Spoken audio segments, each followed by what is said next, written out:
So sometimes we kind of feel like AI just isn't giving us the best answers. It's not giving us exactly what we want, and we get kind of upset about that. And I felt that same way when I was first diving into AI and when I was first using it, because I was like, I wanted the best answer. I wanted the answer. And I kept realizing that it wasn't able to give me that. And I didn't know what to do. I thought that AI just wasn't at the point yet where we were going to be able to use it to the best of our ability. And I thought we had to wait, I don't know how long, until it got really, really, really good. But then I saw this video by this Harvard professor, or he's some kind of professor, and he is diving into researching AI, diving into doing all that stuff. And he shared some amazing ways of actually thinking about it to switch our perspective on that. And what he said is that a lot of people are expecting AI to be a genie, or expecting it to be a genie that's going to get us the best answers right away.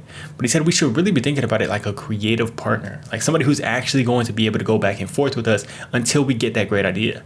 You know, if you're in a brainstorming session with a whole bunch of people, you're trying to go back and forth, throwing out ideas until the right one hits.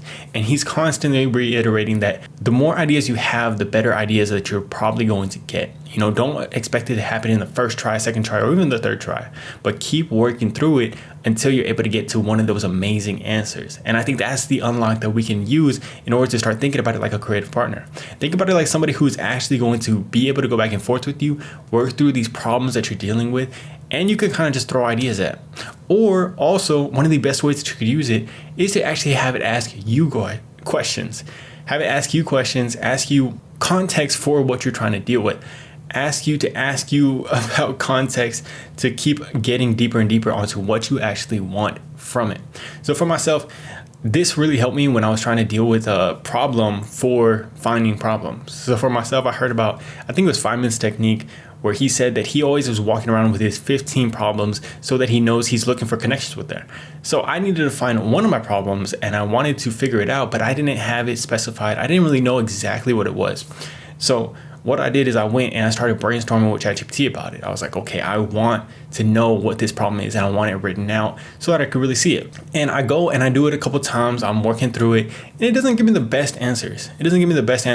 But this was right after I had heard about, like, had it in my mind about, you know, going back and forth with it. So even though it didn't give me the best answer right away, all I did is ask it, I want you to keep asking me questions about this. And I want to keep going back and forth until we get a good answer. Every time I answer a question, I want you to give me what you think the problem is.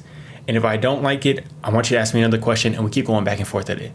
And I was able to do that. It only took me I think 4 or 5 times until I actually got a super freaking specific, the exact problem that I was dealing with. And I was so excited by that. And I just want to make this quick video for you guys if you're wanting to actually be able to work through stuff, because it starts to open up these doors for you where there's things that you're trying to work through that nobody else can really understand because it's so specific, it's so niche.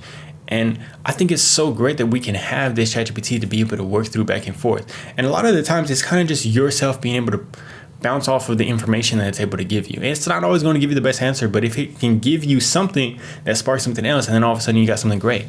Because you're going to be watching your specific movies, your specific TV shows, you're doing all these things and nobody can really understand that. Even if you went to a mentor, they're not going to be able to know where you're coming from with all this stuff. But ChatGPT has all this knowledge, so you can kind of go back and forth.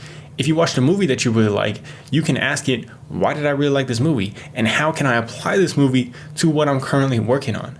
And that's something super specific that you're going to be able to work through with your creative partner. So I just wanted to make this because I think that you guys can unlock a different level with AI and your results with AI if you start thinking about it like that, like a creative partner. Let me know how this goes for you guys. Let me know what you're currently doing with AI. Let me know the results that you're getting, the answers that you're currently getting from it. Are they where you think that they should be? And how do you feel about AI in general? Let me know. Love you guys. Peace.